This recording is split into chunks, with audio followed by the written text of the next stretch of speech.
Salut les champions, ici c'est Fabien de Captain Virtuality. Quand on a des caméras d'action aussi performantes que la One Air ou la GoPro Max, l'intéressant c'est de les tester en situation. Et là je suis en pleine rando. C'est la première rando post-confinement. Et je dois vous avouer que la forme n'est pas totalement là. Je vais aller à l'étendard avec mes collègues, qui est juste derrière moi, à 3400 mètres de poussière d'altitude. Je me suis arrêté sur ce joli caillou. Et j'en profite pour faire des vidéos du coup. On va tester également à la descente les deux caméras. Voilà, derrière moi vous pouvez voir l'étendard avec cette superbe pente. Alors je ferai une partie à la descente. Un beau ciel bleu et vous allez pouvoir apprécier la qualité des caméras. Alors je filme en HDR sur la One Air et en classique sur la GoPro Max. Il n'y a pas de vidéo HDR sur la Max. Allez, on commence avec mes impressions. Facilité de mise en place pour par exemple ce type d'activité. Sur la One Air, je retrouve beaucoup de choses. L'écran tactile, la fixation type GoPro, la position on va dire horizontale. Une petite préférence peut-être pour la GoPro Max en termes de robustesse, notamment par rapport aux objectifs qui dépassent beaucoup moins que sur la One Air. Donc elles tiennent dans une petite poche, on la sort. Là moi je mets les caméras sur des cannes à selfie invisibles et hop, on démarre la vidéo. Alors un point quand même que je trouve embêtant sur la One Air, c'est le temps de déclenchement quand on appuie sur l'obturateur. C'est plus lent et il faut des fois s'y reprendre à plusieurs fois pour arrêter la caméra et la démarrer. Il n'est pas toujours très réactif, alors que la GoPro Max est beaucoup plus réactive en termes de déclencher et le bouton aussi est plus facile d'accès et plus sensible. On peut mettre la commande vocale en français sur la GoPro Max et pas sur la One Air. Et je vais essayer peut-être les deux en anglais pour avoir un comparatif. L'écran tactile également de la Max est plus grand, plus lumineux, on voit plus les choses. Bon, après avec un peu d'habitude sur la One Air on retrouve vite les menus. C'est quand même très bien fait par rapport à la taille de l'écran. En termes d'autonomie, je ferai des tests mais pour l'instant ça va bien sur la One Air. On n'a pas le pourcentage, donc c'est un peu dur de connaître ce qui nous reste en batterie. Sur la Max, il y a le pourcentage et c'est une batterie qui tient très bien. Et ça va faire des tests complémentaires pour vous donner plus d'aperçu. Vous puissiez apprécier le bruit, la tranquillité.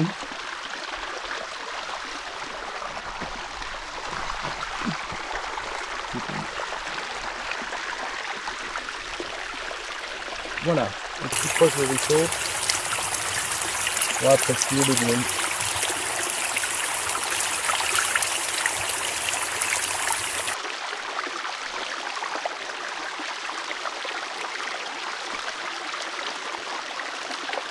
Vous allez voir des tests sur la qualité photo. Alors pas beaucoup d'options sur la GoPro Max, c'est photo 360 ou rien. Et sur la One Air, plus d'options. On a le mode HDR bien sûr. On peut faire également de l'intervalle et le mode aussi brut raw .dng. Donc plus de possibilités, mais on va voir le résultat en montagne comme ça avec un beau ciel bleu, le résultat des photos.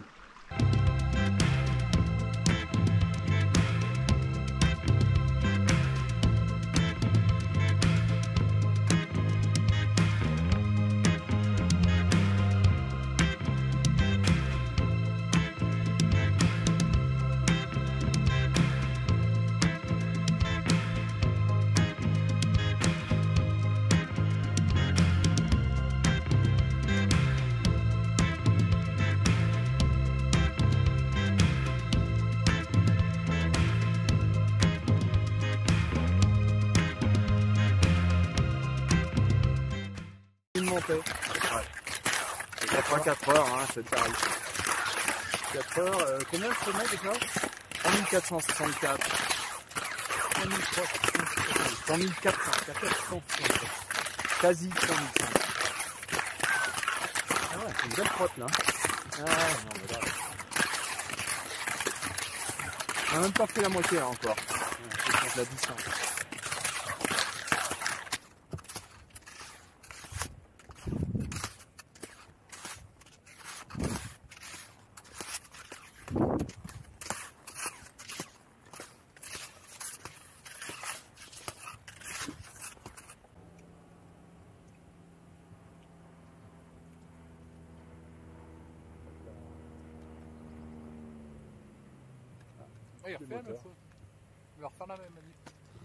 Vous voyez les gens redescendre de l'étendard.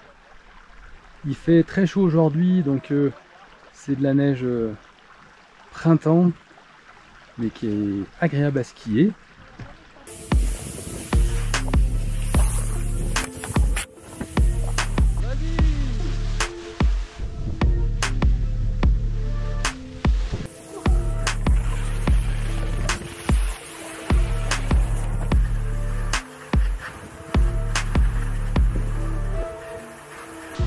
On n'a rien gagné.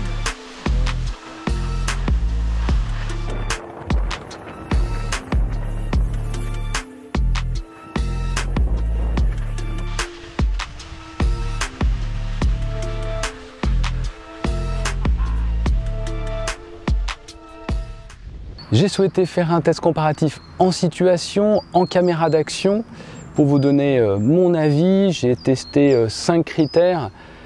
La qualité vidéo, la qualité photo, la qualité du son, la qualité de la stabilisation et la facilité d'utilisation en caméra d'action. Je vous propose de passer en revue rapidement ces 5 critères. Ensuite, je vous donnerai les points faibles observés sur les 2 caméras. Et ensuite, mon avis, ma préférence sur la caméra d'action à choisir. Pour la qualité de la vidéo, vous avez vu, j'ai alterné vidéo capturée avec la Max et avec la One Air. Comme ça, vous pouvez faire un comparatif. En revanche, j'ai choisi de tourner en HDR sur la One Air. Vous avez vu sur les hautes lumières, il y avait souvent des points blancs en HDR.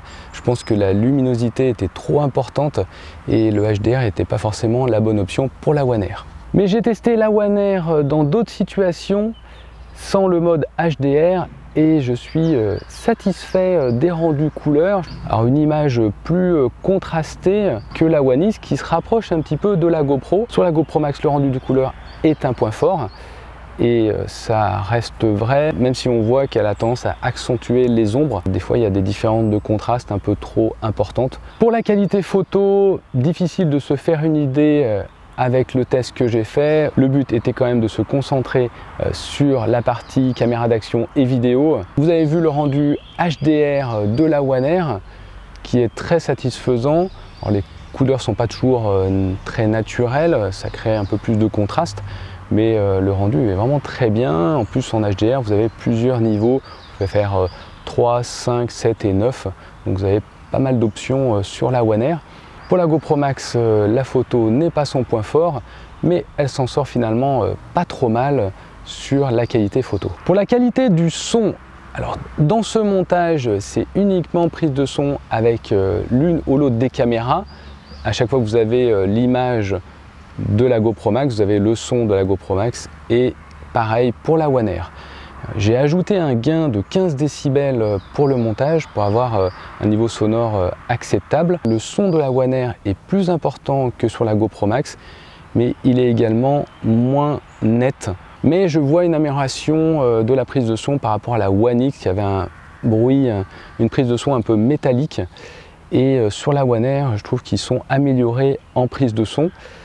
Mais ça reste moins bien que la GoPro Max, notamment en situation d'action.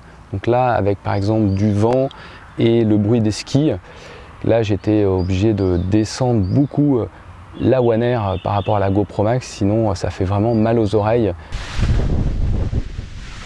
C'est bon ça. Youhou.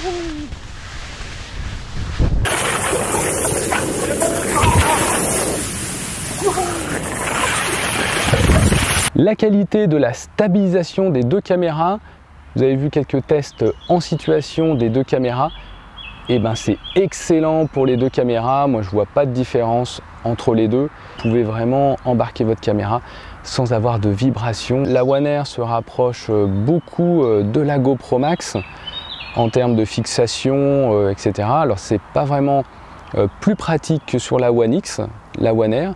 Ça se rapproche plus de la GoPro Max, mais on a des caméras quand même faciles à utiliser. Alors sur la Mac, il faut faire attention à l'angle. Sur la One Air, il y a une petite astuce qui permet de bloquer le système pour ne pas mettre d'angle entre la caméra et la canne. Ça, c'est plutôt bien pensé.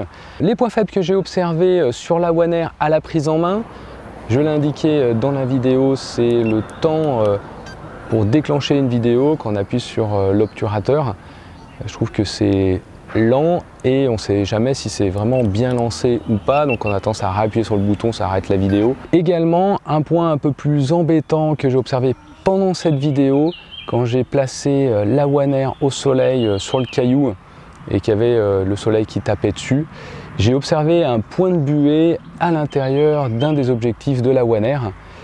Ce point de buée ensuite a disparu assez rapidement et j'ai pu filmer tranquillement sur la descente. C'est un point que j'ai vu dans les forums, ce point de buée. Je pensais que c'était lié plutôt à des environnements humides. Là, c'était pas humide mais très lumineux. Peut-être la caméra aussi a chauffé un petit peu.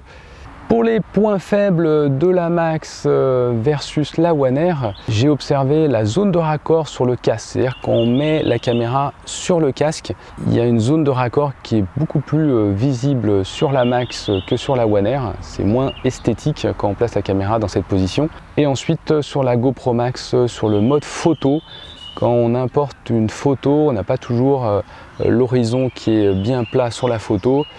Donc c'est pas toujours pratique. Alors sur la One Air, il n'y a aucun souci. Il me reste des critères à comparer comme la zone de raccord, les modes d'édition smartphone et ordinateur, même si j'ai déjà une bonne idée sur la question. Mais je peux déjà vous donner un premier avis. Alors je vais me concentrer uniquement sur une utilisation sportive telle que je l'ai indiqué ici. Ma préférence irait plutôt sur la GoPro Max. Vous avez une caméra qui me semble plus robuste. L'étanchéité, il n'y a pas différentes parties, donc voilà, la caméra est tout en un. La rapidité de déclenchement, la commande vocale. Voilà, pour une utilisation sportive, je trouve qu'elle est mieux adaptée et peut-être moins prise de tête, enfin moins compliquée. Vous pouvez avoir des réglages GoPro, la prise de son, tout voilà, pour filmer rapidement en action. C'est difficile de toujours changer les réglages quand vous êtes en action. Je suis utilisateur Mac et iPhone, ça joue également dans ce choix. Mais attention, c'est une toute petite différence, on est vraiment sur des tout petits critères.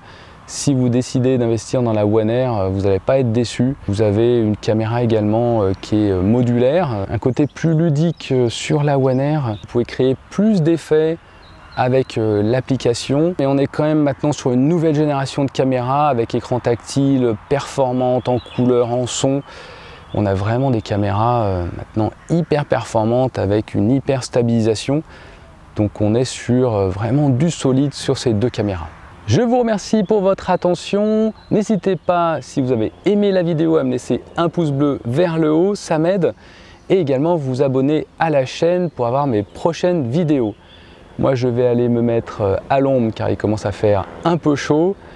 Il ne me reste plus qu'à vous souhaiter de bonnes productions en 360 degrés et je vous donne rendez-vous pour une prochaine vidéo. Ciao à tous!